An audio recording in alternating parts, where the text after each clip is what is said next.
What we're going to do now, if it's okay with you, I'd like us all to stand and do a Pledge of Allegiance, and then following that, the Reverend Howard is going to give us an opening prayer.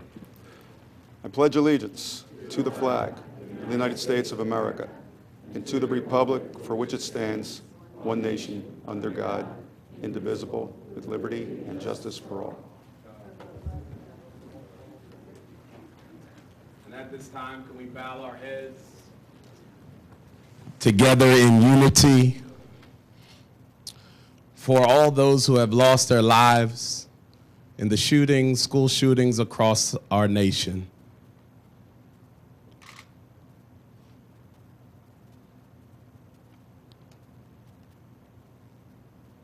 May they all rest in peace. Amen.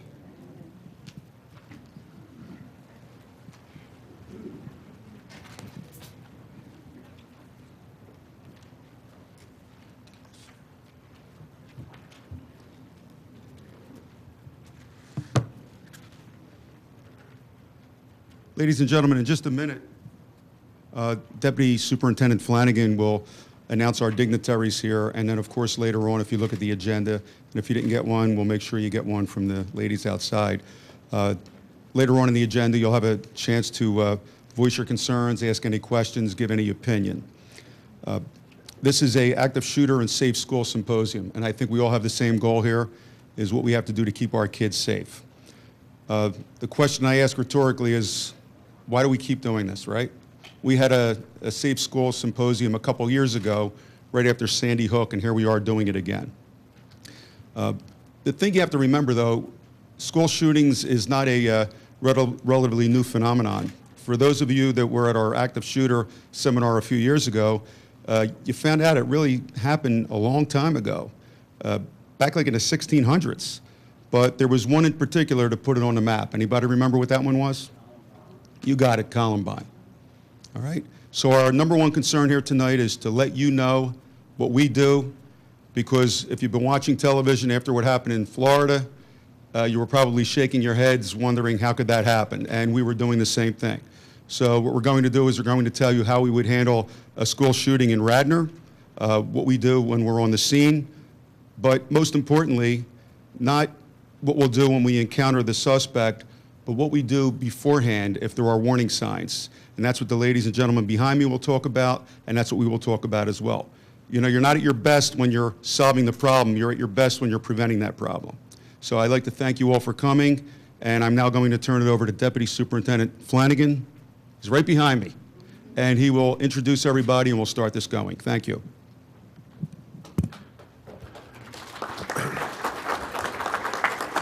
Thank you, Superintendent Collarello. I would like to acknowledge just quickly President Lisa Borowski and Commissioner John Nagel. The commissioners allowed us to put this program on when we approached them, and they felt the immediate need, and allowed us to reserve the room and bring in extra officers to get this underway so that you have subject matter experts that you could talk to. I'm going to let the panel introduce themselves with a brief introduction on what they're hoping to get out of this and tell you who they're representing. And I'm going to start to my left with Chief Joe Ryan.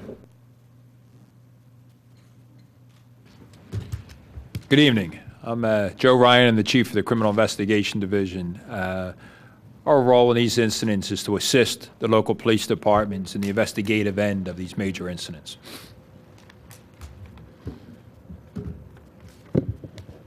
I am Manuel Howard, Senior Chaplain for Radnor Township and Police, and I am to assist in any way possible regarding prayer, more prayer, and a little bit more prayer in situations that may get extremely difficult for the family, for anyone involved in these type of situations.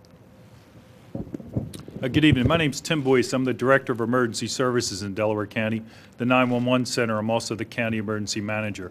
Our organization focuses on warning and communication systems, and on the back end, we support police and emergency management, emergency medical services in a mass casualty incident. So they're capabilities we have, along with some of our resources outside. If you didn't get a chance to see them, the number of our organizations have some of the equipment we would bring here outside.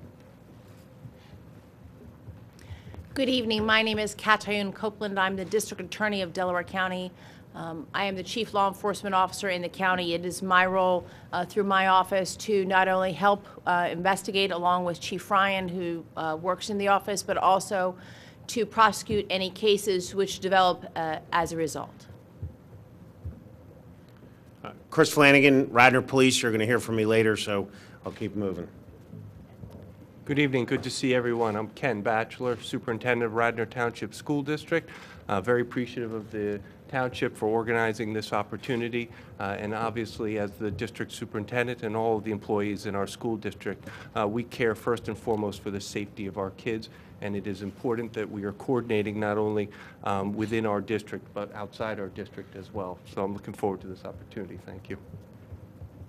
Good evening. I'm Suzanne Robinson from Sacred Heart Academy in Bryn Mawr, and I am here and very appreciative as well of the Radnor Police Department and the Radnor School District for all they do to help us in our goal of keeping our girls and our faculty and staff safe every day when they come to school. So I'm here today hoping that I can bring some things back to them to continue to be successful in that mission.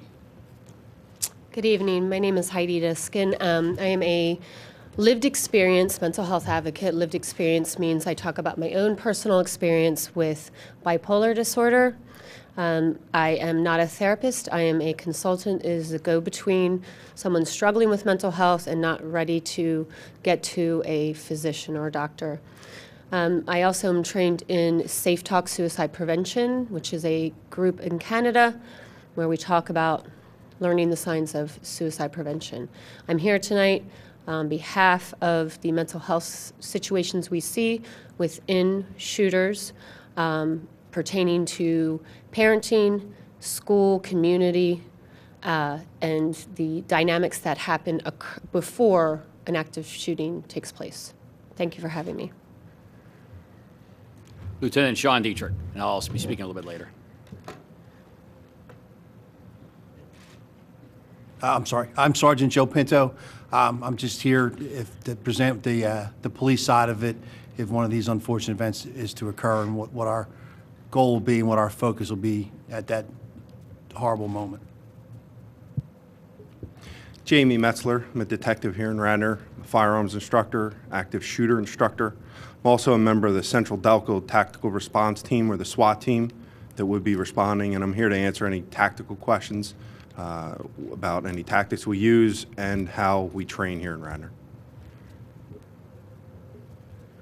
Good evening. My name is Don Bain. I'm with the FBI in Newtown Square. Our role is to work with our local, county, and state partners in trying to prevent and, if needed, investigate these types of crimes. I'm also our Philadelphia Division Alert Active Shooter Training Coordinator for law enforcement officers. My name is Ken Perry. I'm with the Radnor Highway Patrol Unit. I'm one of the firearms instructors here in the township, and I'm just here to assist with questions. What I'd like to do is, just before Lieutenant Dietrich comes up and begins the next part of the presentation, I'm very honored to sit with my panelists left and right, but I do want to acknowledge there's so many experts, so many other schools represented, public and private here, which shows the commitment. So we're not isolating anybody out. What we needed to do is get a group that fit up here. But I really want to thank the other schools, Agnes Irwin, Notre Dame, all of Ken's people, and the other schools that are represented, churches, our Town Watch, and so many other people. The next part of our event will be Lieutenant Dietrich is going to start with a presentation, because the point here today is to discuss, educate, and empower everybody in this room to do a better job trying to detect, thwart, or stop active shooter incidents. We also, unfortunately, brought out several pieces of equipment and other things for major incident response, not just that we have in our cache should there be an emergency. So a lot of information that's come out in these other shootings where, are you prepared? Do radio systems work? We have subject matter experts under Tim's control who are here to answer that. The Radnor police team that sit there represents several different facets, from training to ballistics expertise. So that's what we're going to do in our question and answer session for you. If you do have to leave early, there's a resource center outside. that has several pieces from the mental health perspective, how to prevent or how to handle if you are caught in the unfortunate circumstance of a mass shooting or an active incident where people are being hurt, and the displays, the static displays, the vehicles and stuff. They're open the entire event. At the end, the panelists are going to be able to filter outside and be able to ask questions and interact with you. So I just want to let you know what the agenda and the layout looks like if you have to leave early. Lieutenant Dietrich?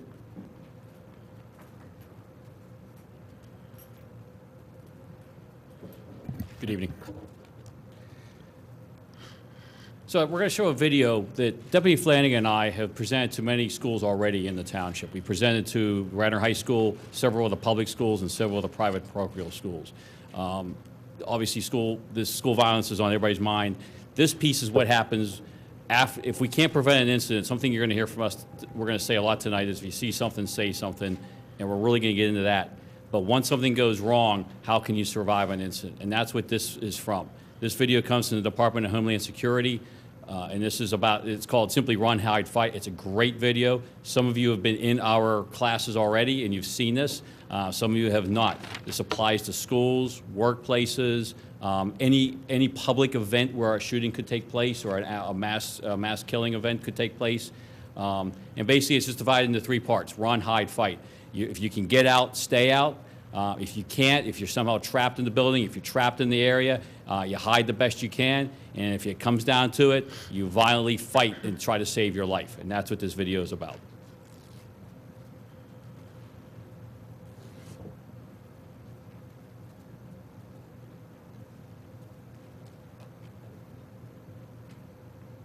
Okay, we have no audio. We checked it.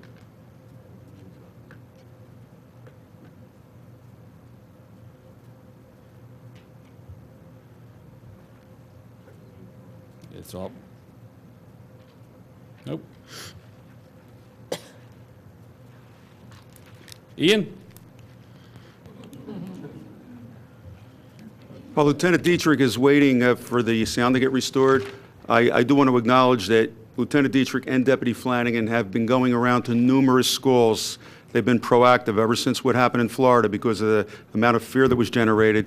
They've been talking to a lot of the school staff as well as the students and instructed them on this run, hide, fight video. And, you know, I know this causes a lot of fear and panic, especially if you have school-age children. The chances, and we brought this up in years past, the chances of you being involved or your child being involved in a school shooting incident is about 1 in 56,000.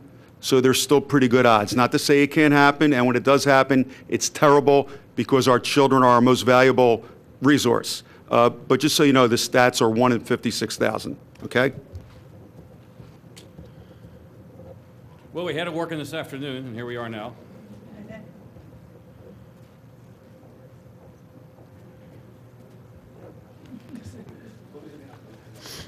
What I'm going to do now, just since we're having technical difficulties, will go a little bit out of order. You have in your packets, everybody here, 2 case studies that refer to incidents. And again, remember we wanted to talk about education and empowerment. What we did is we took these 2 case studies that we found. They're just basic internet searches and some things that we actually attended an FBI seminar where they talked about one of them. In both these cases, citizens thwarted major attacks. The first one in your package be a Maryland teen mass shooting plot at a high school stopped by her parents. This was a female. So although most of the profile and statistics, and we're not going to get into statistics, but there are some assumptions that they're always males, and there are not. And this was a female where her parents discovered a possible attack by reviewing some of her documents at her house.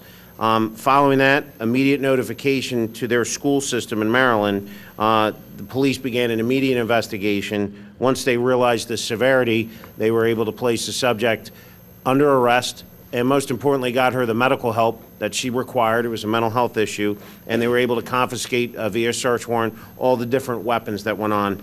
I'll be brief on that because you have it all printed out for you and we didn't want to put it up on the top. But again, it clearly spelled out detailed plans for an attack that she had been working on for some time. And again, the school had awarded the attack was prevented by the parents stepping forward. And they had trust in the system, whether it was this group actually started off with the school district, so I note that they did that. On the second Florida massacre that was avoided, one day before the massive shooting in Florida, which we all know and have seen the horrific sights many times before, we learned that there was a grandmother, Everett Washington. She had found a journal and realized that there were some things going on with her grandson. Now, here's a woman who's responsible for the charge of a younger person. We don't know the circumstances. However, she had a heads up enough to do an investigation in the room, found weapons. She knew he had weapons, and there were some warning signs. And our main thing right now is the gratitude, especially for the grandmother. Andy Muntz of the Muckalito School District said it couldn't have been an easy thing for her to do. We really acknowledge her taking a risk and trusting the police to report this and find out what was going on. Because of her courage, and even as a grandmother, she was able to thwart a major attack. There's very, very specific documentation in this individual's writings that led her to do that, and he also had access to weapons. So I think these case studies, which we printed out for your review, really exemplify what we can do as a community, what each of you can do, whatever your job is, whatever your location is in your own community. If you don't live here, if you work here, and obviously if you live here, you get to see things and know things. So I think these case studies are a great example that we have to keep in the forefront of our thinking and see something, say something, which will be part of that presentation. We'll try it one more time.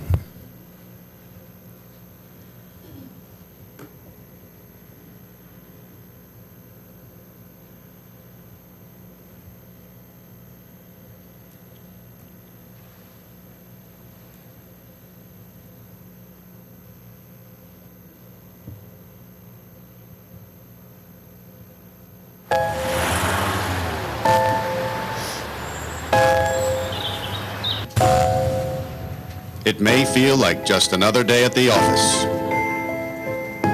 but occasionally, life feels more like an action movie than reality. The authorities are working hard to protect you and to protect our public spaces.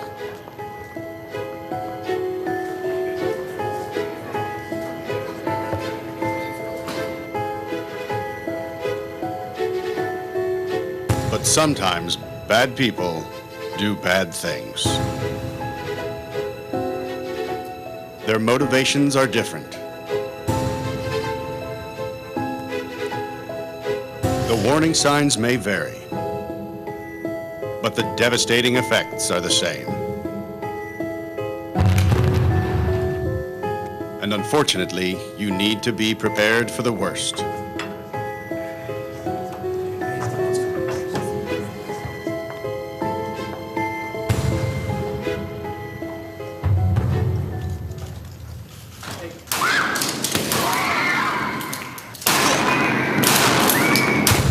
If you were ever to find yourself in the middle of an active shooter event, your survival may depend on whether or not you have a plan.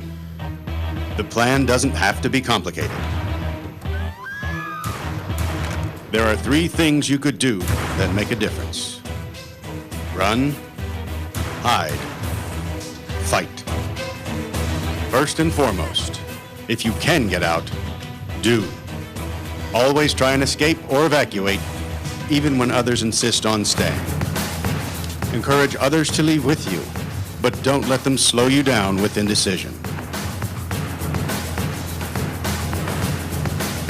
Remember what's important, you, not your stuff. Leave your belongings behind and try to find a way to get out safely. Trying to get yourself out of harm's way needs to be your #1 priority. Once you are out of the line of fire, try to prevent others from walking into the danger zone and call 911.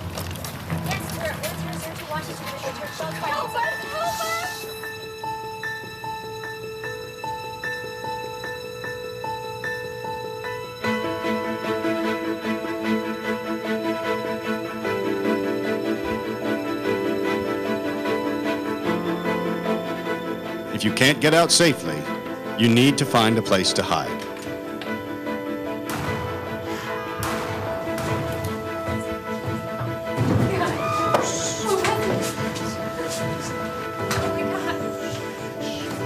Act quickly and quietly.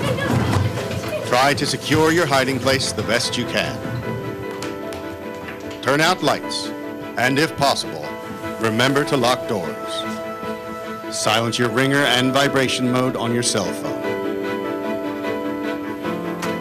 And if you can't find a safe room or closet, try to conceal yourself behind large objects that may protect you.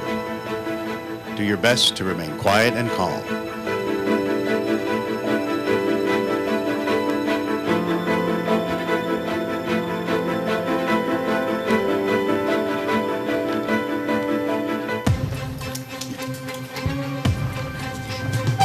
As a last resort, if your life is at risk, whether you are alone or working together as a group, fight. Act with aggression. Improvise weapons. Disarm him. And commit to taking the shooter down, no matter what.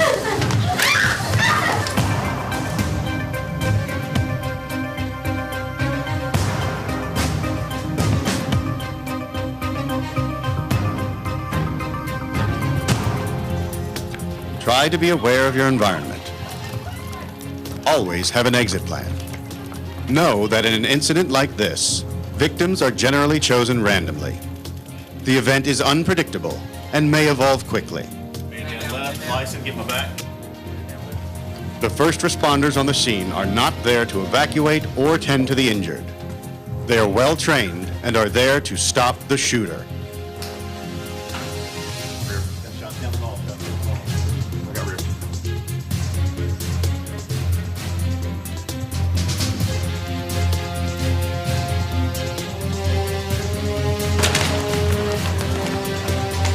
Your actions can make a difference for your safety and survival. Be aware and be prepared. And if you find yourself facing an active shooter, there are 3 key things you need to remember to survive. Run, hide, fight.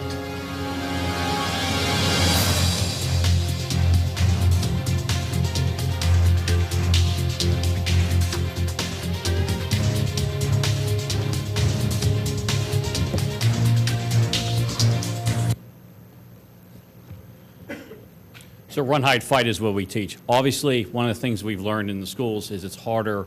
The run piece can be a little harder when you have students, because as a teacher, you're still responsible for all of your students. But one of the things we do teach is it's still possible. If you're on the playground, you can get out of it. If a shooting or something has happened on one side of a building and you can leave on the other, we still preach up. It's still it's a lot more difficult when you're responsible for 30 or 20 young lives.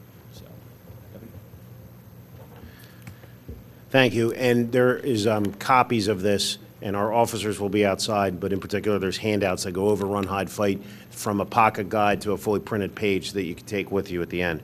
Again, we reviewed the case studies, but it was a male and a female. We have to think outside the box, and we have to have trust within the school district, the police department, the district attorney's office, religious institutions to make sure that we come forward with this information. We had families who had to turn in their children, which must have been an agonizing event, but they had the courage to do so. So keep these case copies, please take a look, and specifically, there is a sheet that was just released yesterday by the FBI that we got. It's a one-color sheet that has just about 80 subtitles of things to look out for. I'm not going to take this valuable time with the panels to go over them, but you'll be able to leave with that document and be prepared to hopefully discover something if you come across it and know what you're looking at, and then notify the authorities. One thing I want to say is if you notify the authorities and it turns out to be nothing, nothing's going to happen. Our officers are well-trained, our teamwork with the Delaware County CID. If it turns out to be nothing, it's going to be nothing, and nothing bad is going to happen to the people.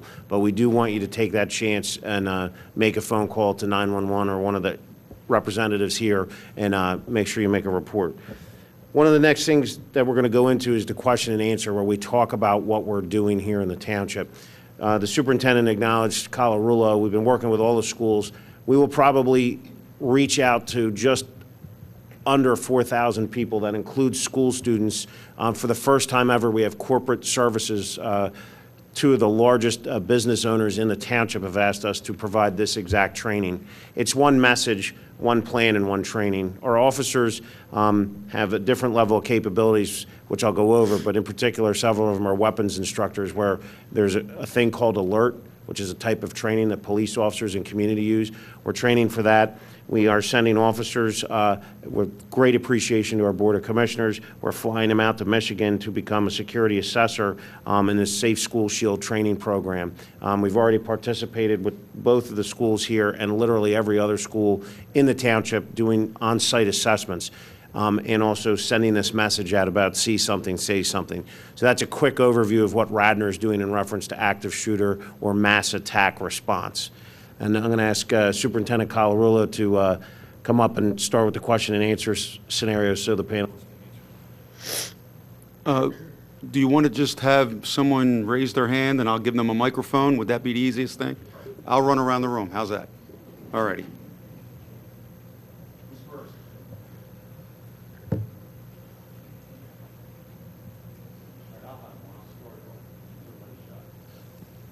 Could somebody up here tell me why, when the children are running out of the school, the officers make them have their hands up and they put them on the ground and they take their bags away from them?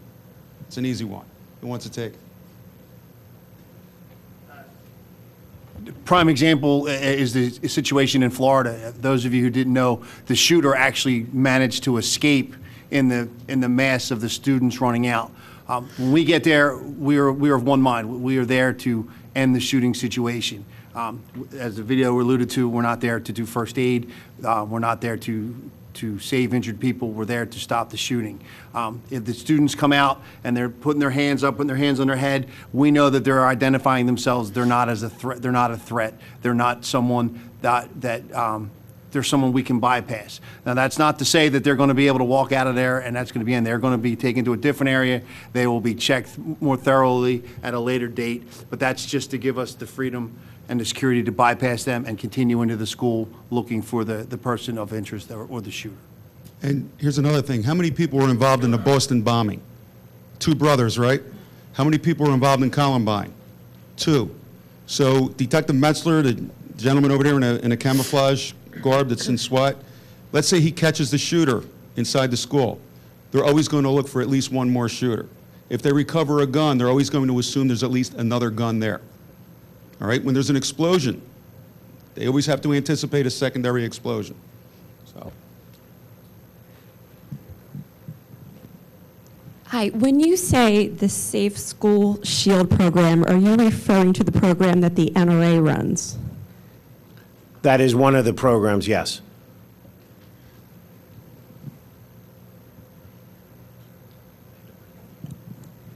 Do you already have a pre-planned location that if there is a school shooting, parents already know where to go ahead of time so they're not congregating at the school itself?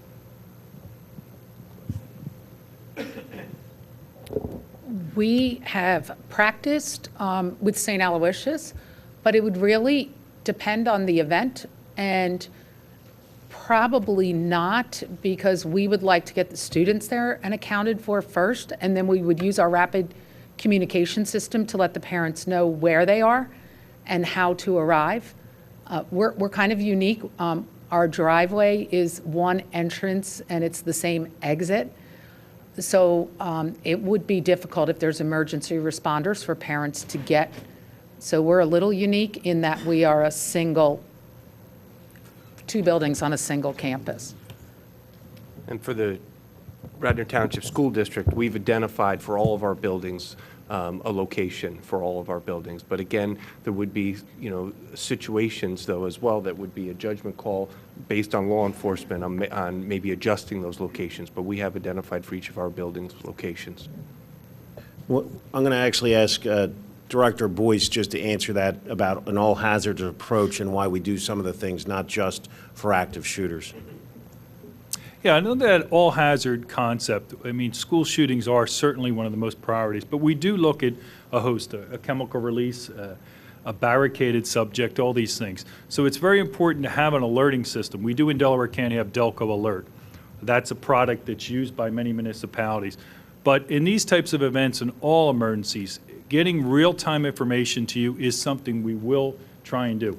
Flooding the schools, and those things. It's a very natural reaction. But being signed up ahead of time for these alerting systems, from everything from a severe weather event to community events in your neighborhood, help us do it. So, but it truly would be dynamic. As best we try to have a plan, it really has to be based on the situation we're under.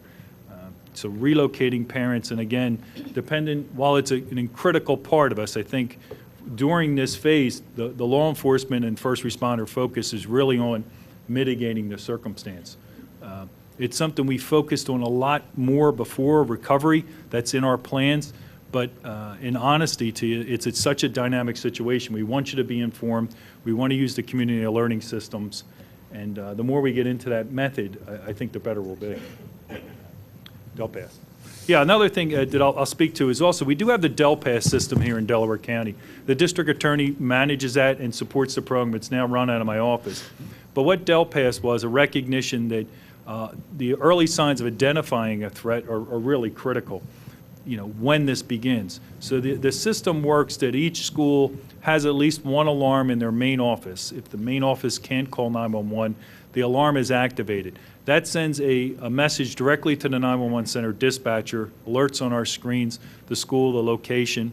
It opens an internal microphone into the building that we listen into. So, not to be glib, but sometimes we say if there's no noise in a school, we're really worried because there's probably something bad. But we would be able to hear what's going on in a school, someone communicate with us. And that bridge really, so much of what we're going to talk about, I know from the district attorney's point of view to all of us, is communication. Before, during an event, and after. But the Del Pass alarm is an idea that cuts down the response times to our parties. Radnor Township is actually one of the communities that used it very effectively in an event at a school to resolve a problem. But the communication, I can't stress enough, being informed across the board.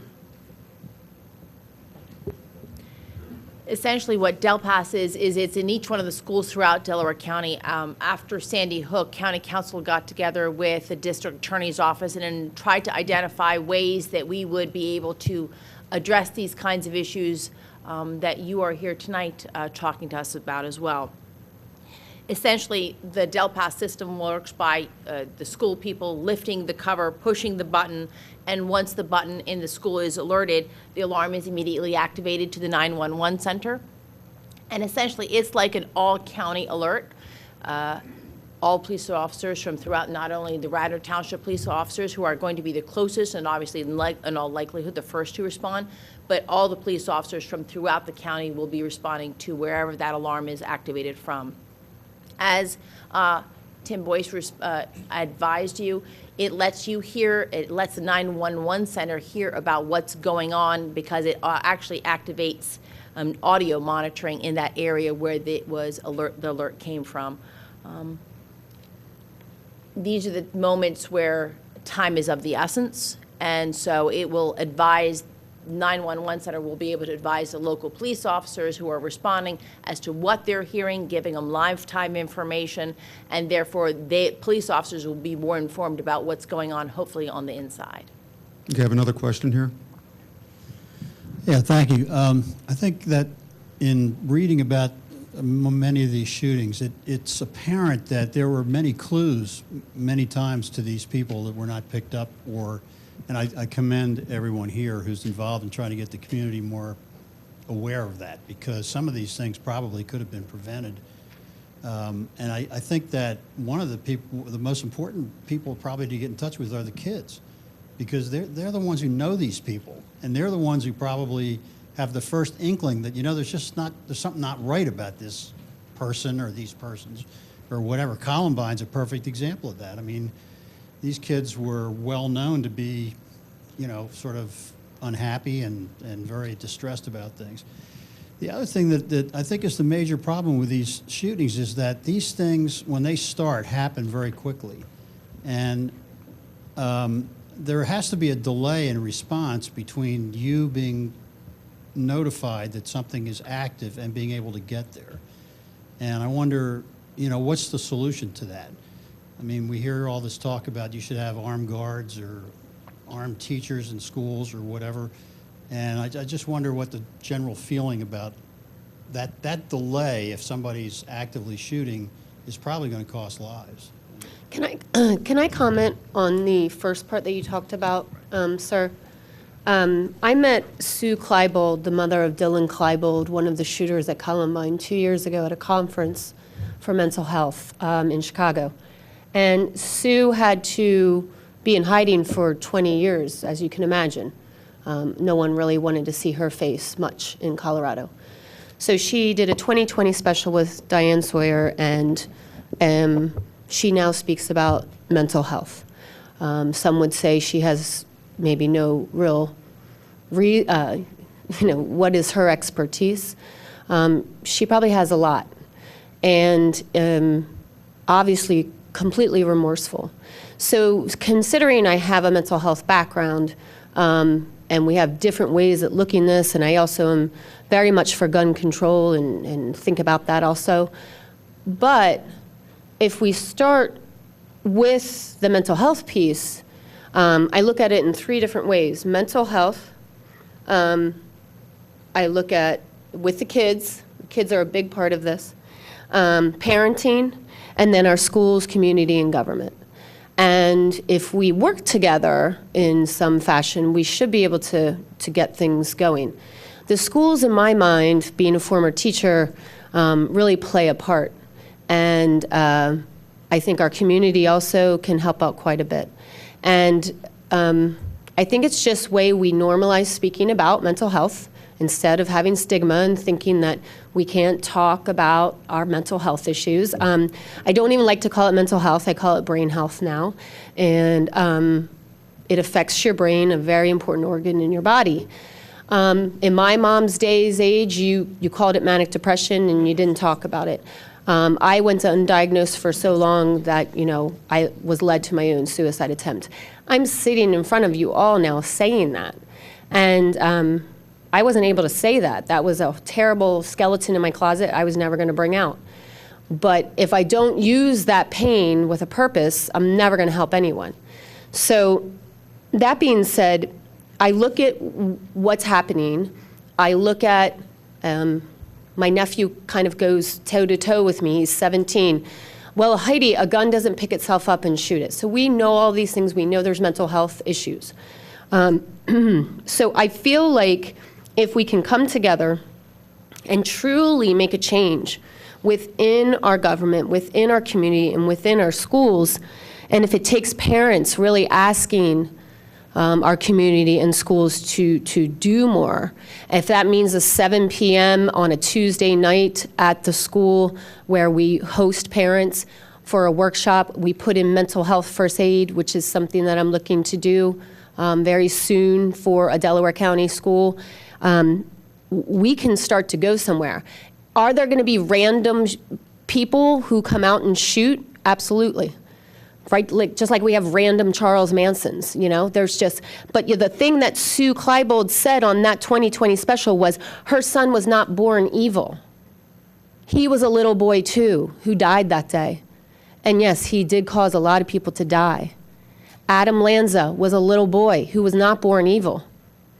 Something went terribly wrong. They lost their son too. And if just as we did maybe 30-some years ago, I'm not going to stand near you because I'm going to get your cancer or I'm going to get your HIV, we have to do the same. Like maybe we're not worrying about that, but now that I know a 12-year-old who I never got to meet passed very recently, and I'm going to be upfront because the family's being upfront about it, by hanging herself. I don't even know how to tell a parent anymore how you see those signs.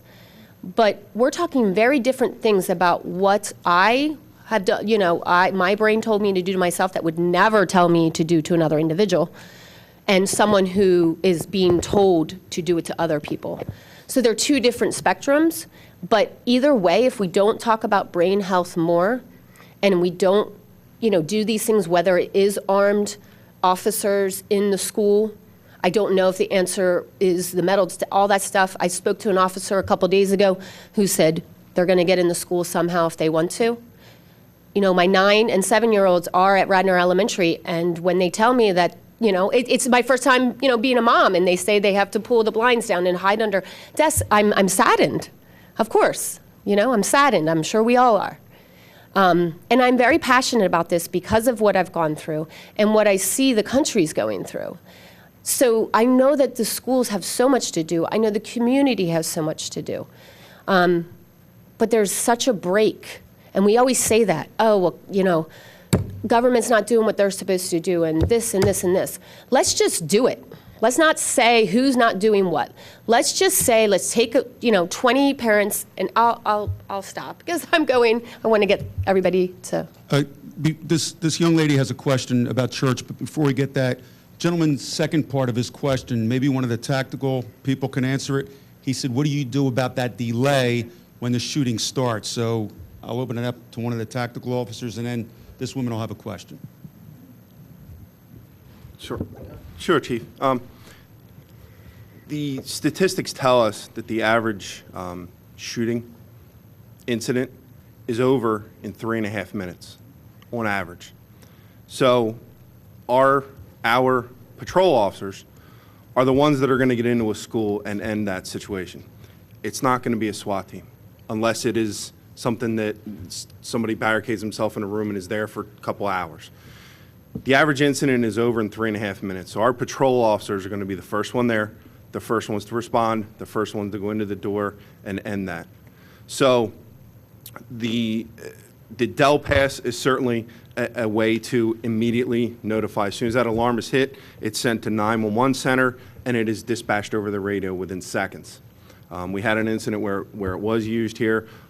Not only the Radnor officers, but all officers in the county are aware of this incident, and they are going to respond to be there as quickly as possible. We train our officers to immediately enter the school if it is an ongoing, life-threatening situation. So, if the officer is 20 seconds away from Sacred Heart Academy, he's going to be there in 20 seconds, and he is going to go in. That's how we train our officers all the time. So we're going to be there as fast as we can. Jump in on that too as well. One of the things that I think we're very lucky to have here in Radnor Township School District and the Radnor Township, for all of our schools, the Radnor Township, is that it's a close-knit community. And when we reach out to the Radnor police, the response time is very quick. And I've been very impressed to see how quick that response is. And a lot of it has to do with geography. A lot of it has to do with the fact that our police force routinely stops in at our buildings, and we're very appreciative of the fact that while they're just making their rounds. When I started a year ago at Radnor, I had driven over to the high school one day and I saw a Radnor Township police car in front of the high school, and I went in and I was like, oh my gosh, what's going on? And oh no, they just stopped by, and I was like, oh, that's wonderful. It's great to see. So it's nice that we have that, and I think that helps a lot with that response time, so I thank them. My question relates to churches and whether the suggestions that you offer about run, hide, fight as it relates to schools or workplaces where there are big buildings with multiple rooms. If you're talking about a Sunday morning 10 a.m. service where everyone's in the same room, are you still suggesting the run, hide, fight scenario, or do you have different, does that go in a different order, or are there other suggestions that you would have for churches who might have a different situation? Matter of fact, just this past Sunday, we attended one of the churches. The churches are bringing us in also. We had 2 scheduled as of right now, and that's part of what you'll find out outside. We'll come to anybody, the smallest group of 3 people to a group of 1,000. The churches, we are using run, hide, fight. They have some different scenarios since most events are large scale in one room. So we go over the breakdown of each building is different. For example, the Radnor School District has different style buildings, so we have to make the plan a little bit unique to each style of building. But if you noticed in one of the letters we sent out, it does include religious institutions, and we asked them to follow this because unfortunately they have seen some mass shooting incidents as well, as you guys are probably very well aware. Chris, if I could just follow up on that. One of the real benefits of run, hide, and fight and reaching out to our students is this a skill they can take with them? There was a fear of discussing this with children. If you look at that video, to us, it's very graphic. To a young person, maybe not so. But if you could teach this skill set here, they walk onto a college campus, they go to a movie theater, they go to church. These are skills that we really, and I really applaud the police because I think you're teaching these young people a life lesson that's applicable everywhere. Question. It's nice to know that the police station is close by to all of our schools. But as mentioned, if an incident takes place and it's done within 3.5 minutes, has Radnor considered having a police officer in each of the local schools in the hours in which teachers are on?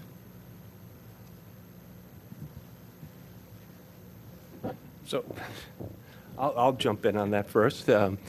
So obviously, since the events in Florida, there has been renewed conversation on that topic, and I think there isn't a school district across the country that doesn't have these events and that those conversations happen. At Radnor School District, we have had security people that are unarmed, and we continue to have security people that are unarmed. The school resource officer, or they call it an SRO, often is something that a district would work with a local municipality to, to set up. And that is something that we have expressed that as a school board and as an administration, it's something we would have to look into and discuss. As we are reflecting on the events of Parkland, and also just as part of our continuous looking at our security measures, that this is a topic that we're going to continue to look at and have discussions about.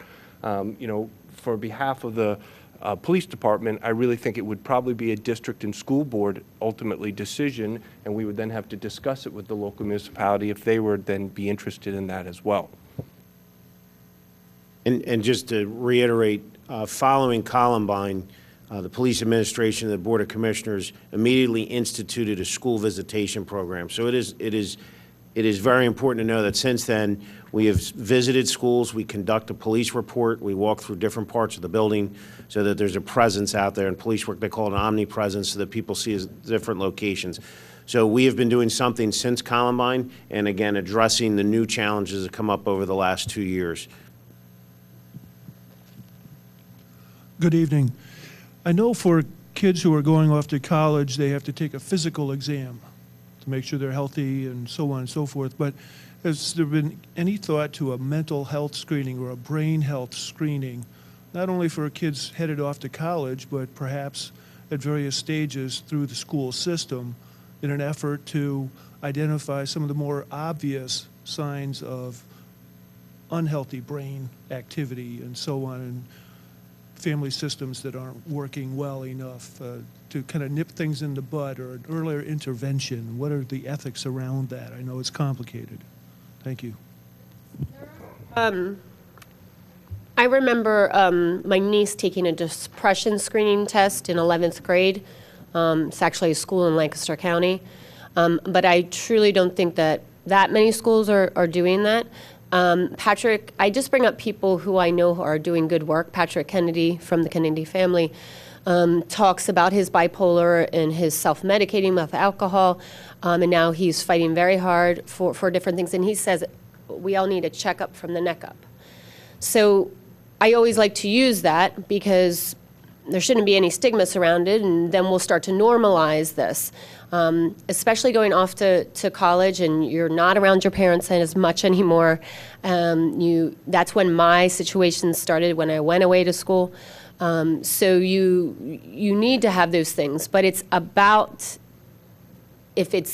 I know organizations that are national, like the American Foundation of Suicide Prevention or the National Alliance of Mental Illness, who have recommended some of these things to happen, but they can't get through the red tape of any schools. And no one, and I just have to be blunt. I mean, it just doesn't happen. So where do we go? How do we get them? Because it's pretty simple. And since these things are happening so often, and we're not just talking about active shooters, we're talking about suicide is the second leading cause of death for youth ages 15 to 24, second leading. So we have to do something. And there are programs that many of our schools are involved in. Speak Up is one. I'm pretty sure Radnor's affiliated with it, and I know some of the other private and parochial schools are involved. Minding Your Minds sends out speakers. So by continuing to make that part of our educational programs, we are raising awareness and trying to talk about it and tear down stigma, and also help our students to find a way to speak to an adult about whether it's themselves or a friend. And at one time, when I started my career a long time ago, you're right, we didn't talk about those things, but there are more and more programs that are available to schools, and I think in this community we are making that a priority, or at least attempting to. And we are required for kindergarten to seniors. We're required as part of Child Find, and Child Find is a requirement for us that we have to make sure that we're looking out for who are those students that are having troubles accessing the curriculum. And is it because of academic? Is it because of mental health issues? Are there things going on with the family? So that Child Find mandate that we have as educators those are our opportunities to try to identify and provide those supports for those students. We have a whole host between counselors, special ed teachers, psychologists, social workers. We have an emotional support coach. All of those work together as a team with their teachers who are seeing the kids every day, and the teachers who are trained as well to identify part of that Child Find, to identify those students that are maybe having struggles for various reasons. And then we look to plan and try to program appropriately to help those students. So there's a teamwork that goes on. Sometimes the challenge is working with families. We're providing those supports, and sometimes those supports aren't always accepted. And that's a piece that we try to work very closely with the parents to let them know and try to provide that. So there is a lot of things that do happen to recognize that. And the gentleman over here who had the question earlier too about the students, we spend a lot of time also working with our students to let them know that it's okay to come forward when you have concerns and when you see things. Right after the events in Florida, some students in our high school went up to the principal and said, to our principal, we're concerned. What do we do here at our high school, and what do we do when we have concerns? And so the administrative team at the high school set up assemblies for all the students by grade level to talk to the kids about, here are the things we have at place in the school. They brought in the Radnor Township Police to talk about things as well. So it is about that communication, but it's on so many levels, not just with the with the students, but it's also with the families, with the kids, and with the staff monitoring. I got 4 people waiting to ask. Sorry. Back to run, hide, fight for a moment. If someone's hiding, how do they know when to come out, when it's safe to come out? A bad guy can say, I'm the police, it's all clear. What's the procedure there?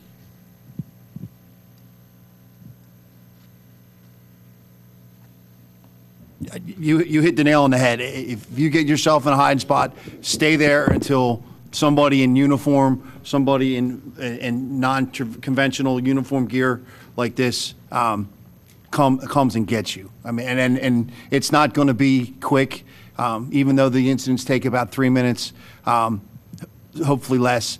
That just starts our process. We're always going to act on the assumption of +1. We are going to go through the whole school top to bottom, make sure there's no other threats there, look for people that are hiding and stuff like that. Be patient, stay in your spot, and we will come get you.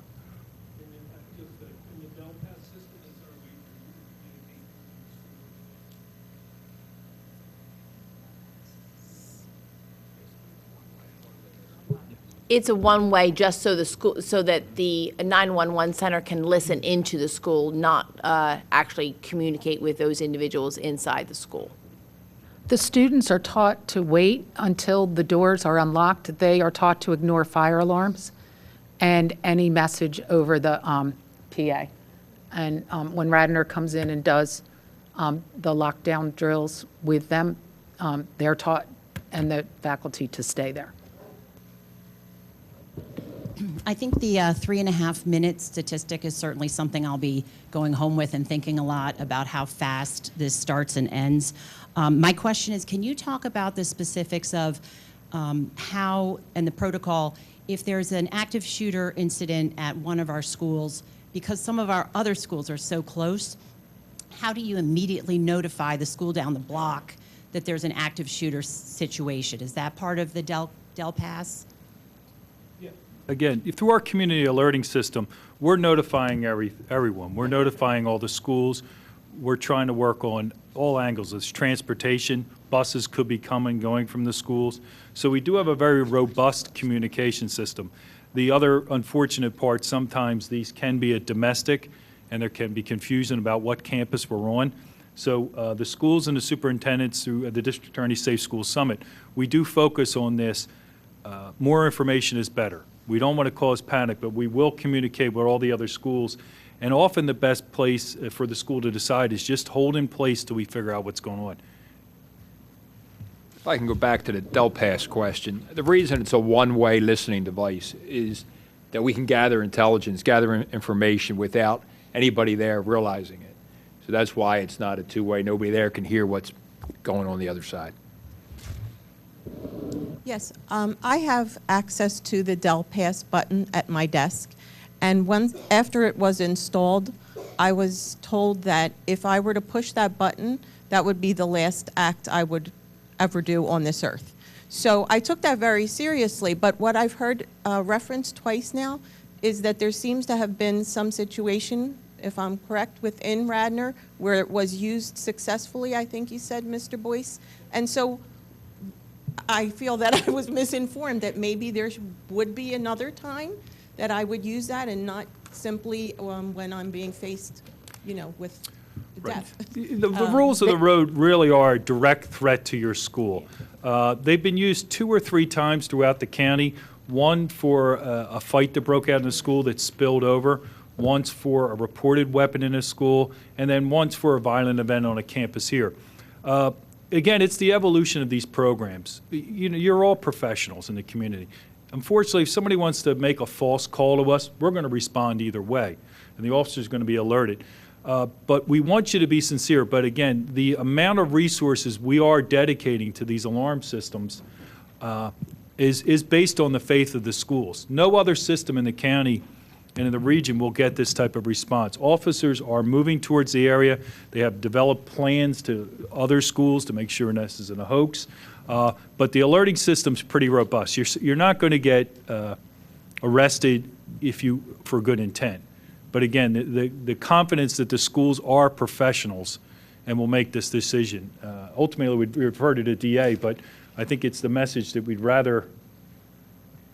We'd rather be mistaken than not. The purpose of it is to notify people of an armed intruder or another person presenting with either a firearm, a bomb, or instrument capable of committing imminent death or serious bodily injury to a person on the property or on the school or to somebody else nearby that you see that's visual. But as Mr. Boyce indicates, if you're pushing it because this is something that you reasonably believe, that's not a problem you're going to get into if you have a reasonable belief to believe that that situation is occurring. And the instances where the Del Pass alarm was hit in Radnor were appropriate. First, thank you for holding the symposium. I belong to a church in southern Delaware County, and we have a fully integrated built campus with an attached school. We'll have, during, let's say language school or Sunday school, we'll have somewhere between 50 and 125 students at one time. Is there a Delaware program that can help us evaluate our campus and look at the way you can get into the buildings and out of the buildings, and which doors we should always have locked for entering to prevent immediate access to the children, and put together a plan like that to help us prepare? I mean, this is good also for what happens when it's going on, but we also want to secure our campus.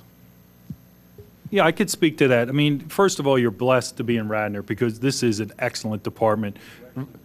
But, I will give an example, and I'll defer to the district attorney. My office, we also have a Safe Schools liaison in my office, and we all work with the Department of Homeland Security. Those programs rise from the county and to the regional level, and we have those things. But we can, and the district attorney could certainly put you in touch with the chief, or the police department there. The best practice is those local officers work with you. And we really have never come occasion, but either through her county detectives under the chief, we can always begin that dialogue for you. At any point in time when somebody contacts us, and we've been contacted on several occasions, asking us to put either whether or not it be a school or a church or some other large community building in touch with individuals whose this is their area of expertise. Most importantly, oftentimes, as Mr. Boyce indicates, the local the local police department is the one who would be able to, needs to know how to respond to that area. Our local police departments here do. It's what they're trained in day in, day out. And in fact, a symposium such as this is often being held in various locations throughout Delaware County. If you're particularly interested in finding out what can be done within a particular building, within your area, or I'm happy to talk to you afterwards and put you in touch with the right people who will be able to come in, evaluate the building, and tell you what needs to be done, and given those particular circumstances, just like the Radnor Police Department has done with all the schools in their area. You know, there are a lot of concepts out there, you know, arming teachers, school resource officers. There is no panacea. There's no one cure for all the problems. And I'll give you a perfect example. 18 years ago, before I was here, right after Columbine, you know what the township did? They bought machine guns. Commissioner Nagel remembers that because he's the longest sitting commissioner, and we got rid of them because our officers are never going to fire machine guns in the streets of Radnor, I can tell you right now. But at the time, people thought, hey, we'll get machine guns, and that'll take care of the problem. So you have to remember, there's no one simple fix to this problem, all right? Here we go. As Ken Batchelor had said, we are really grateful to have such a close-knit community, and the police and the school district, they all work really hand in hand. I think that we're really fortunate. And everyone is very communicative. I know my daughter has the police come and eat lunch sometimes at the table in the middle school, and it's a really nice presence.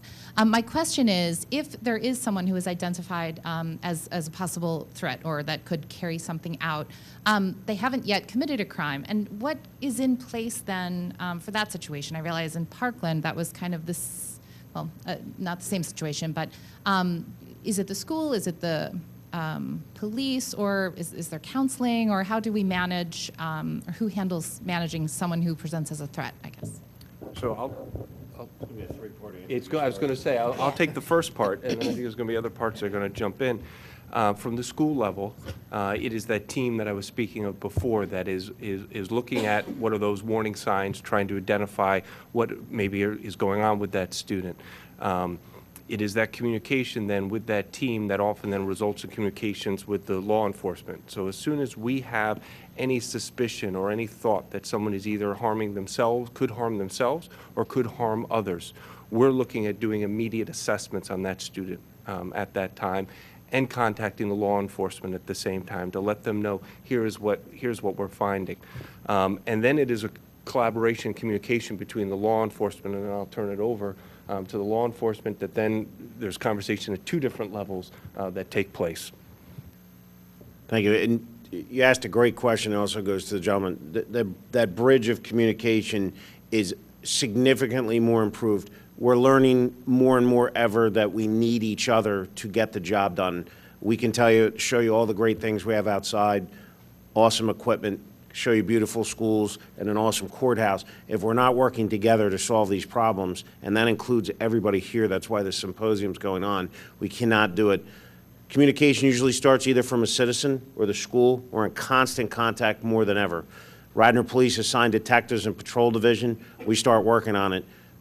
Almost simultaneously, once we think there's even possibly a scenario, we're on the phone with Chief Ryan, DA Copeland, and their team, where we evaluate it. We take all the initial reports, we investigate things, we decide what level of law enforcement we need or what we could do to help. It may not be a law enforcement response, but it may be law enforcement getting the right special counseling, emergency mental health, which is a 302 Act, or we're going to go over some scenarios, and I'll turn it over to the DA or Chief Ryan, who will talk about the long-term investigation and potentially prosecution or sentencing with mental health.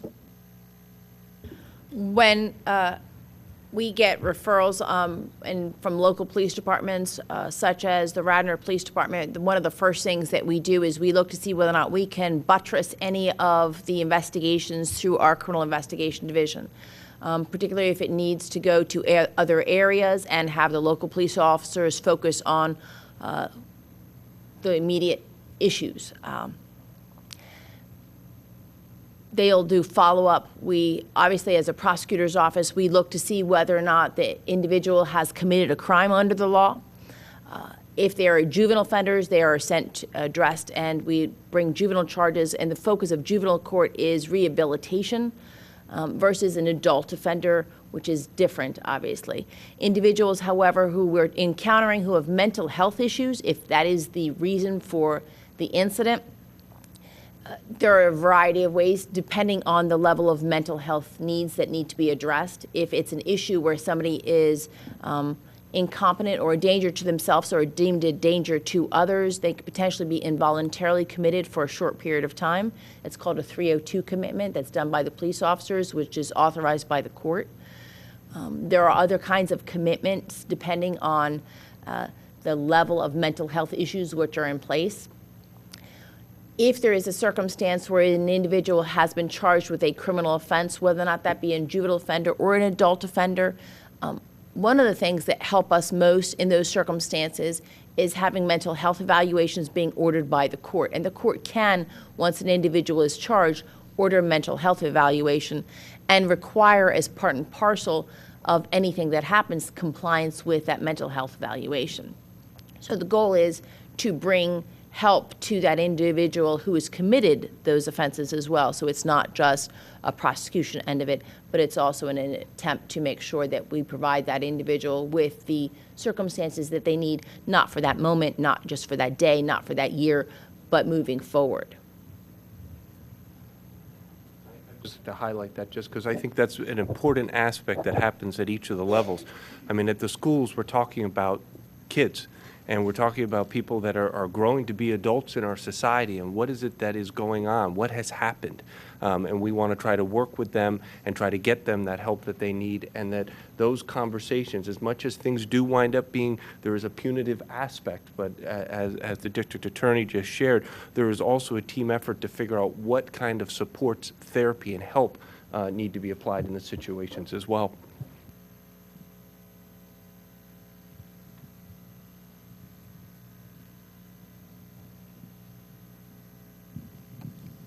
Hi.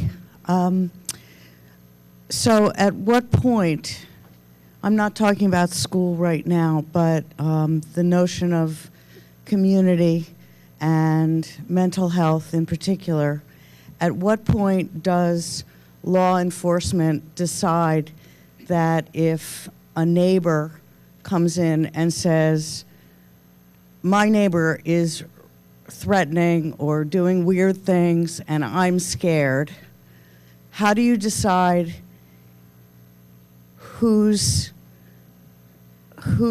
not okay, and at what point do you take action if some, do you see what I'm saying? If I go in and say my neighbor is sending weird texts and acting strange and running around the driveway and talking to himself and I'm scared, what do you do with that if it's just one person reporting that? Do you do anything, or do you just say we got to wait for somebody else to complain? So we handle calls from people telling us that there's leaves being blown onto the yard from neighbors because they don't want to communicate. So sometimes we have some very small neighborly issues that can build a lifelong battle like the Hatfields and the McCoys. And then there's other times where people give you more descriptive, very particular behavior patterns, certain things, direct threats and other things where we're not sure. We're jumping on the phone with the DA's office. We're confirming if it has enough, meets all the merits of the law, and then we may charge. There may be other ones where we document it, we speak to the person to see if that behavior could be corrected. So neighbor complaints are a big issue here. We handle them very delicately, but when people call us, we get it documented to make sure that it's not the police doing. We have gotten a call. We have that person document via a statement, the behaviors, the specifics, any other evidence, and then we do it on a case-by-case basis. It may just be a simple talking to. It could be a mental health issue, which we've definitely discussed, or it could be possibly something criminal in nature, and we'll take the appropriate gauged actions based on the circumstances.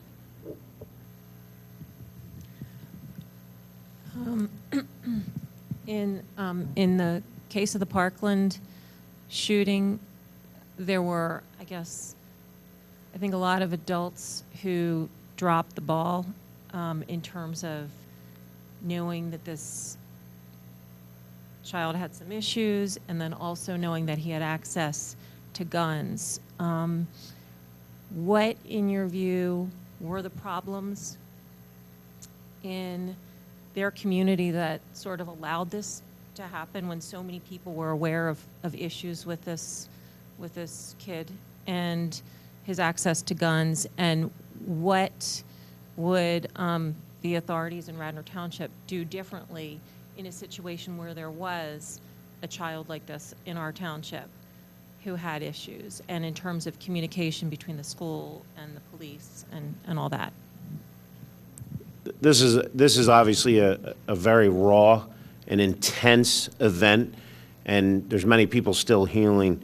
And we were prepared for a question like this. We're not going to comment directly on what happened or what didn't happen. What we will say is that because of that incident and making sure that all of our teams here reviewed safety procedures, dispatch procedures, laws, teamwork, reconnecting with the schools, holding a symposium, that's the first step in making sure we're as well prepared as possible not to miss anything. We don't want to miss anything. We did not bring up statistics because one school shooting is too many in all of our opinion. I think everybody here agrees with that. But we do work with our federal partners. They are so broad and have different levels of expertise. I would just ask the FBI representative just to talk about how they break down incidents and how we learn from them. And they've been here in the past to teach us on how to improve procedures and responses. Does the Sorry. So just in terms of the statistics, unfortunately, they tend to be delayed. We don't have a running tally, if you will, as the year progresses. All of our reporting is based on, again, our local, our county, our state partners reporting violations as they occur. Once all those statistics and reporting comes in at the end of the year, it's tabulated. Usually the statistics for the previous year won't come out until usually the midpoint of the following year. So, for instance, this summer, we'll be seeing the statistics from 2017. So it's not a real-time running tally that we can access at any given point. But we do our best to collect the information, look at the lessons learned, try to identify some best practices, and then go back to our law enforcement partners and share those with them.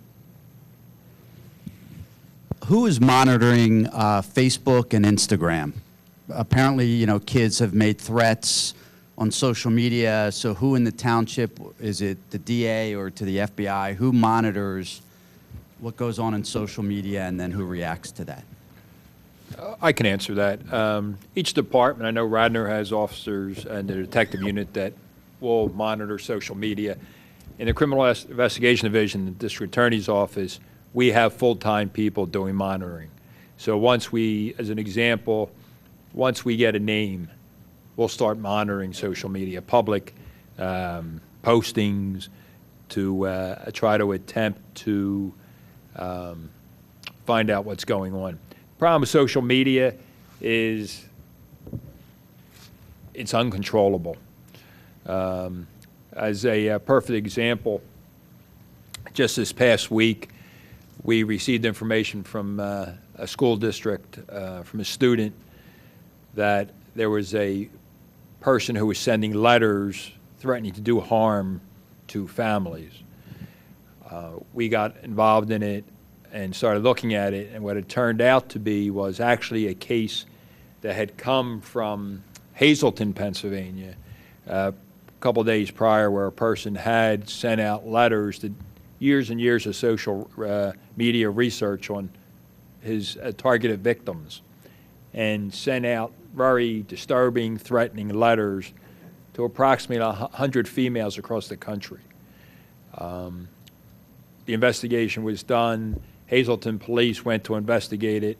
The gentleman opened up on shooting at the police, ended up in a barricaded situation where the person ended up committing suicide during the barricade.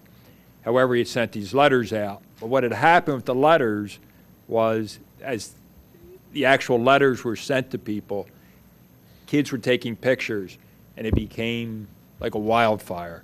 So these social media posts were being spread all over the place, which created a lot of panic. So in that case, due to our social media research and our social media monitoring, the DA was able to put a letter out that went out to all the school districts and all the police departments saying, hey, this is the incident. These are the letters that are going out to be aware of it, so to try to create and calm down the social media panic. In that case, it was very effective. But even the day after, I'm sitting with one of my officers whose son is in New York in college. He's texted his dad and says, hey, did you see this letter that's going around, these people that are being threatened? So it's very important to keep an eye on the social media, but it's a very, very tough situation because of how quickly things can spread. My turn? Okay. First, I just want to thank you all very much for being here and for doing this. I think I can speak for many in the room and say I never, ever imagined I'd be sitting in a room talking about this and something like this impacting our schools and our students. And I know that Deputy Superintendent Flanagan, you have been on top of this from the get-go. You and Lieutenant Dietrich, Chief Colarulo, Officer Pinto, thank you so much for the work that you're doing, and thank you to our schools, Superintendent Batchelor. I know you're collaborating very well, and I thank you so much for that. My question is for all of you, we're asking you what you're doing for us. How can we as a community support the work that you're doing, either in the schools with our students or with law enforcement?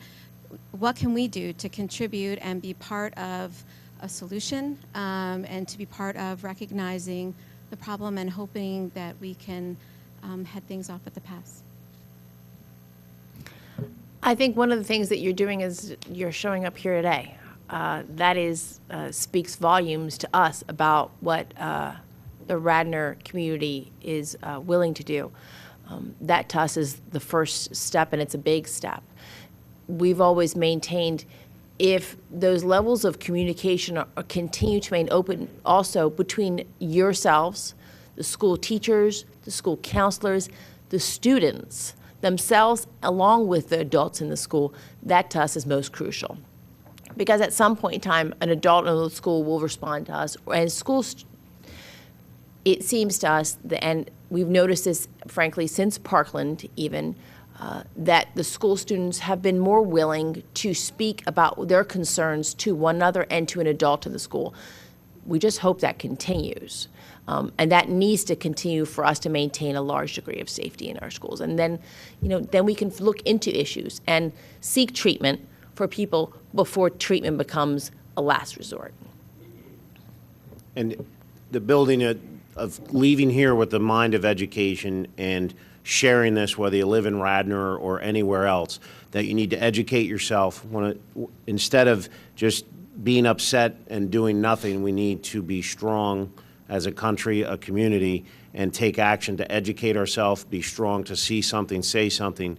These resource tables, you will leave here if you challenge yourself and be equipped to help stop a potential active shooter incident or some type of other related crime.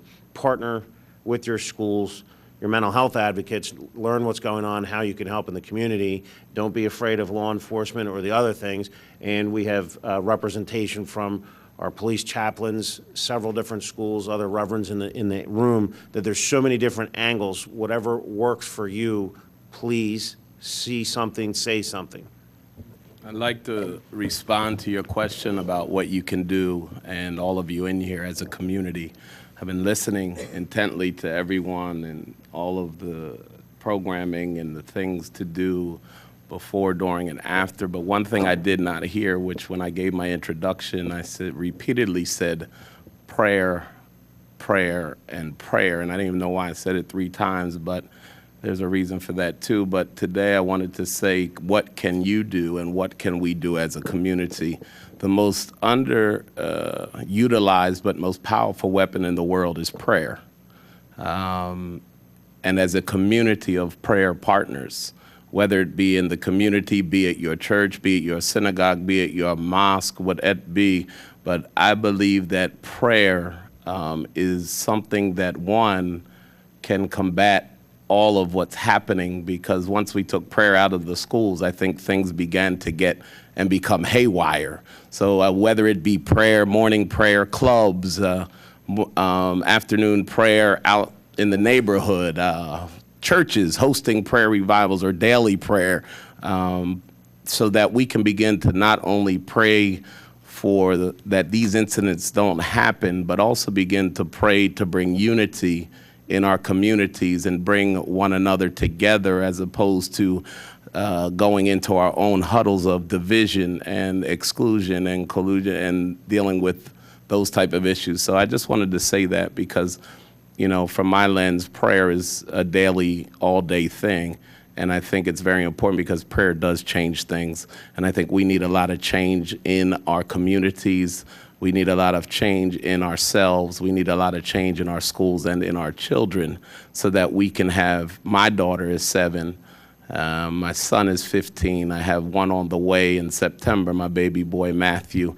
So I'm very concerned and very prayerful, not only for my family, but for all of you. So please continue to pray for this community, Radnor Township, which I love. Like I said, I've been in Radnor since Ethan Elementary all the way through. And, you know, I love this place and I love all of you, even those that I do not know. I still love you anyway, but please pray for us, all of us, and for the township and for the county. Thank you. I also want to thank everyone for this cooperation. And I have a specific question. I don't know if anybody can answer this. So you're talking about run, hide, fight. Is that the same thing as the ALICE program, or how are they different? Does anyone know the answer to that? The ALICE program, there's a couple subdivisions of Run, Hide, Fight. And the ALICE program uses some of the principles that are in the Run, Hide, Fight. They use some different terminologies. The township's belief here, there's 2 parts to this. We send officers to alert training, which uses the Department of Homeland Security video, which you can type on your YouTube. So that's a quick answer. So you can follow that. But alert training that we believe is, I'm not saying one's better than the other. We want to use the same terminology so that there's consistency. And we're working with the schools each day to bring more consistency so that everybody has the same terminology, just like her interpretation of Del Pass is a little bit different than our 2 school leaders here. So we're trying to bring that together. So we train with a system called ALERT, which is just an acronym, which Sergeant Pinto and Detective Metzer are trained in, which use the Run, Hide, Fight video. Basically, it's organizing a response during a mass attack so that you don't run all around without a plan. It's teaching you survivor skills. So it doesn't matter. All those programs will help train you to survive an incident. We just want to try and use the same terminology from a student who's this big till when they're coming back here to live, and they know all the same terms that we've used the entire time.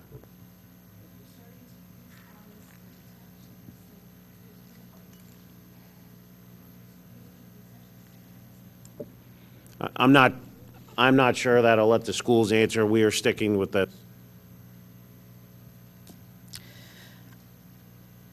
Good evening, everybody. Pastor Nikki here. Hello, everyone. Hello.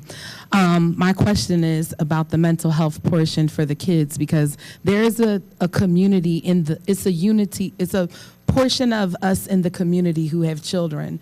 I have 5 sons, all of them different levels are everything.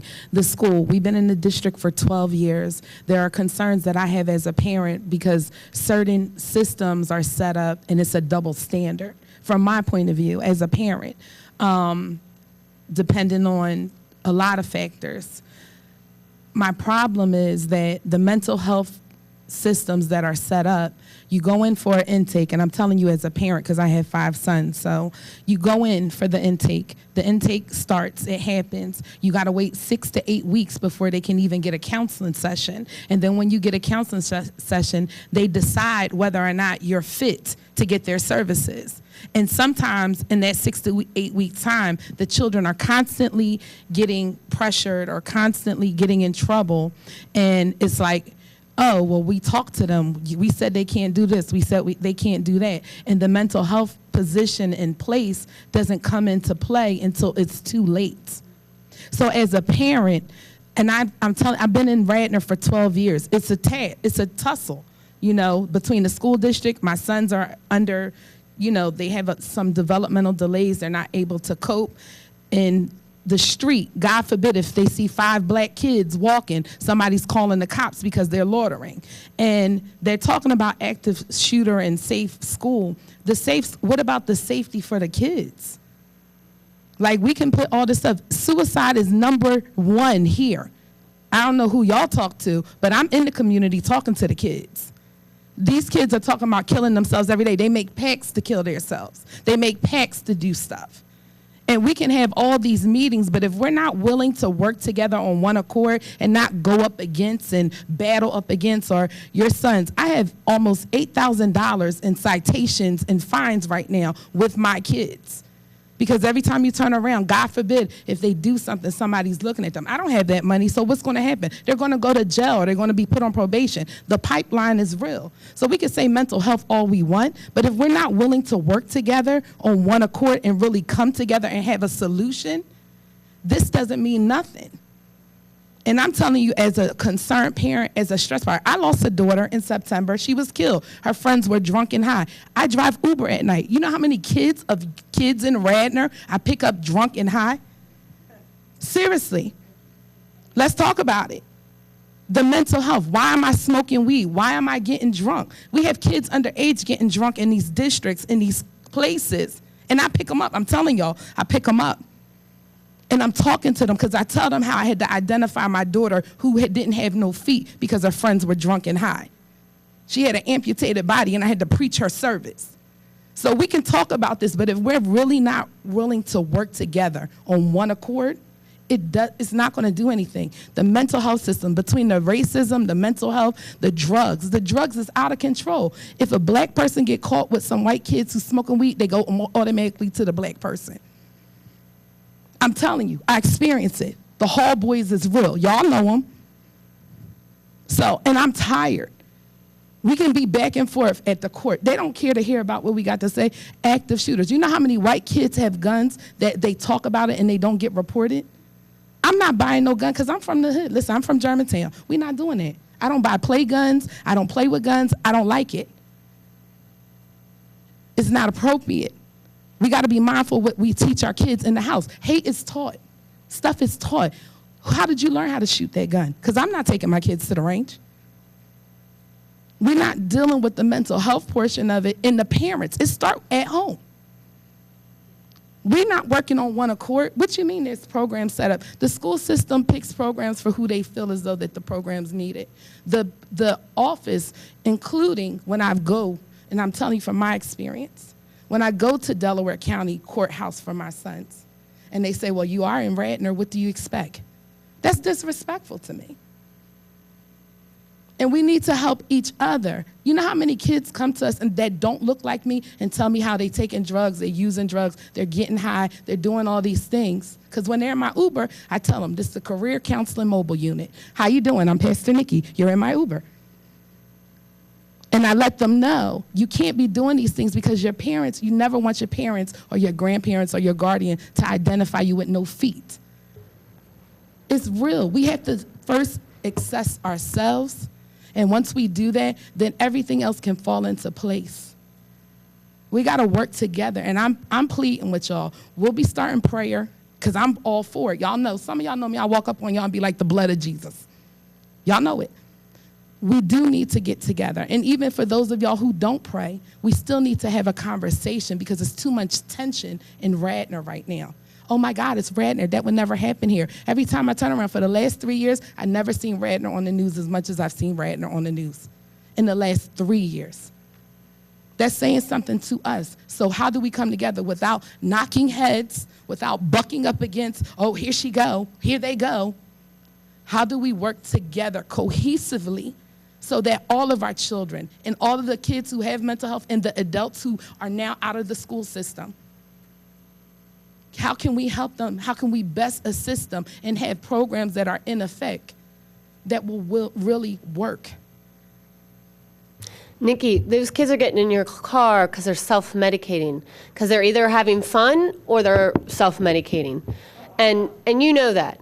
And whether they have depression or they don't, or they're catching on with their friends and they want to do what their friends are doing. To Lisa's question about what can the community do, if you have children, you know, especially the middle school, high school age, tell them not to keep secrets. Please tell them to say something, see something, say something, hear something, say something. Because even when it comes to suicide, I can tell you, I'm sure, there's lots of little best friends. Either you never know that someone's suicidal or someone shared something like, I might as well just go kill myself. Right, sure. And in social media, in regards to someone I know where there was just a recent suicide, Snapchat actually helped because she put up that she was going to do it. And a kid from her school saw it. He told his mom. They called, looked in the directory, called the mom. No answer. Called the neighbor, and the neighbor then said, go over there, and the ambulance was already there. So she had lived for a day, but if it had been any sooner, you know, maybe social media helped at that moment. I'm not saying social media is good. What you said is all truth.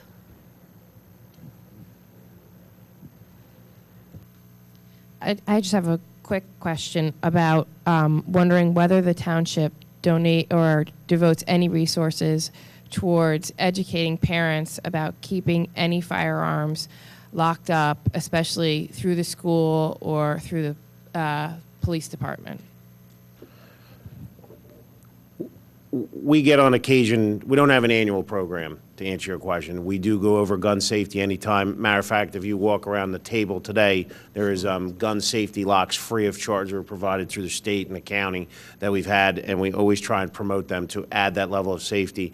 We have our two officers here who I'd like you to talk to afterwards, because if you think something like that's warranted, Sergeant Pinto and Detective Metzer will be able to help you.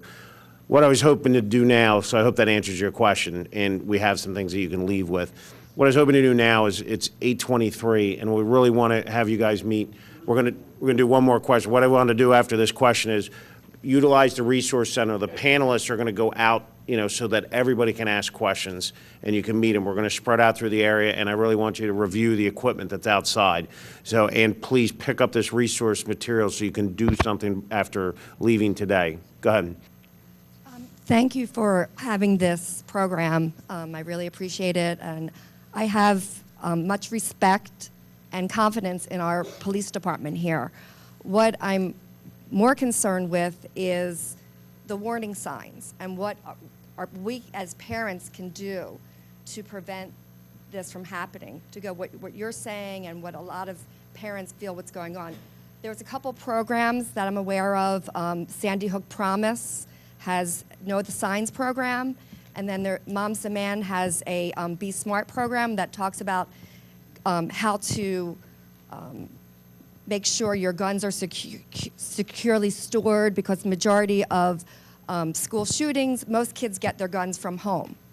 And the Know the Signs program is, you know, 80% of school shootings told someone that their violent plans prior to the start of the event, before the event. 70% of people who die by suicide told someone about their plans or gave some indication or warning.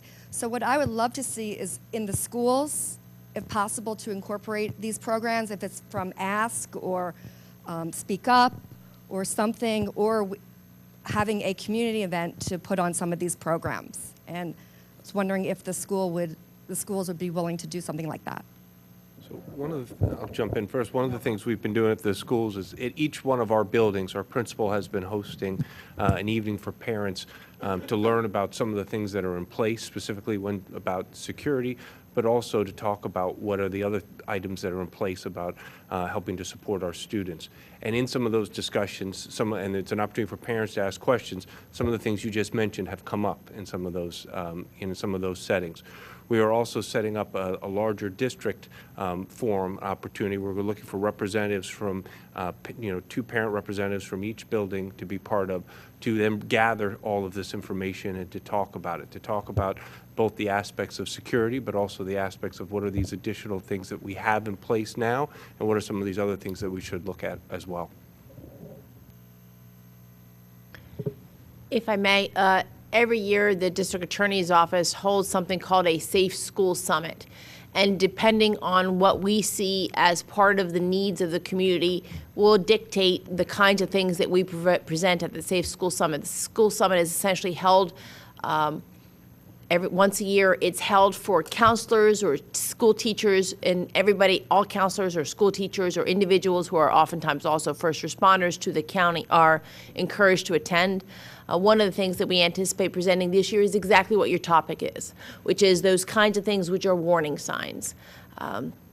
And so hopefully by the fall semester, as the students are going back, at least those teachers and the therapists or school attendees who chose to attend will have some educational background about what kinds of things to look for. And I think that's something that we could do as well. So what I'll do is I'm just going to ask for 2 closing remarks just to keep time short. So I'm going to ask Mr. Batchelor and the DA to do that. The Radnor police officers are going to be outside to answer your specific questions. But just if you could make a closing remark on where you think we're at, Mr. Batchelor. And Well, we appreciate your coming here tonight. I think so much of what we've been discussing has not only addressed school violence, has addressed why it occurs with respect to mental health issues, has addressed whether or not it occurs also because of drug use, which is one of the things that's been brought up throughout the county. We try to have various things like today's forum. We also have forums on drug use. And if that's something that the community thinks would be valuable to you, we would be more than happy to have in Radnor School District as well. Having these kinds of lines of communications open is crucial as far as we see. We can only respond to what we see and what we hear from you all. So when we see something or when we see need, we institute things like Del Pass. When we see things like Parkland, when then we look at issues, for example, as we have been historically looking at mental health issues. And it causes us to adjust our behavior, and having in things like today's forum, which was Radnor School District and more importantly also Radnor Police Department, is gracious enough to help us attend and bring together people to help create these kinds of conversations with us, and we get to hear what your concerns are. We hope, for example, one of the things that you mentioned is having perhaps that open up the Safe School Summit to parents who wish to attend, and I don't see why we wouldn't be able to do that. But thank you all for attending. I'd like to also thank everyone for attending, and thank again the Township and the Police Department and everyone for and the panelists for organizing it, and thank you all for attending. When I think about a school district and I think about this topic, we right away often jump to the security measures, and we jump to these discussions about how do we respond and what are those security measures we have. But for me, there's even a larger piece to this, and it's about community. And it's about how do we build community within our schools? How do we make sure that all of our students feel part of our school community? How do we build a community that goes beyond our school walls as well? So not only for our students in there that they feel part of the school, and feeling part of a school means that they're willing to, speak up and say when they see something that's concerning. So it's building a community that our students feel comfortable, doing that. Building a community that our parents feel comfortable when they're seeing things happening, to pick up the phone to the guidance counselor or the principal or to the police department when there's things to say, just for information. I'm not sure what to do with it, but here's something I'm seeing, because you have no idea what other dots could be getting connected with that information you're sharing.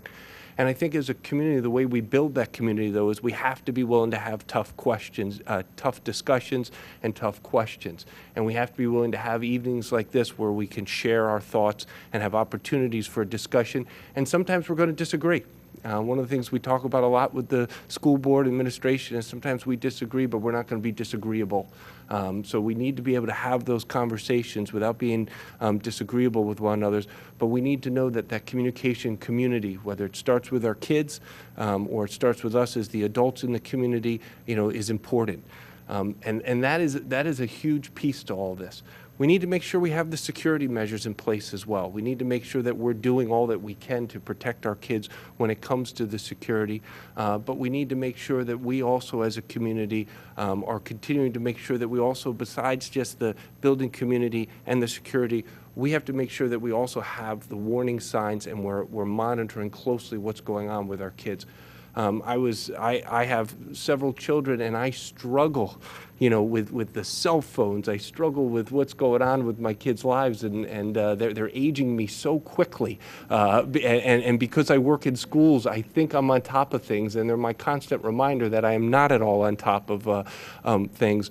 But their worlds are rapidly changing, and what are the things that we need to be talking about for them and to support them? And I really appreciate that question about what can we do as a community, and I think that communication and keep having that dialogue is so critical.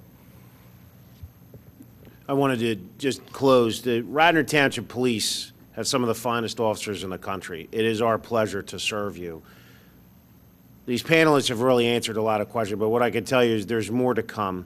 We remain ever vigilant on this topic and other safety measures to protect you, our community. We're very thankful that you are here, because that is why we have a job and a place in this community.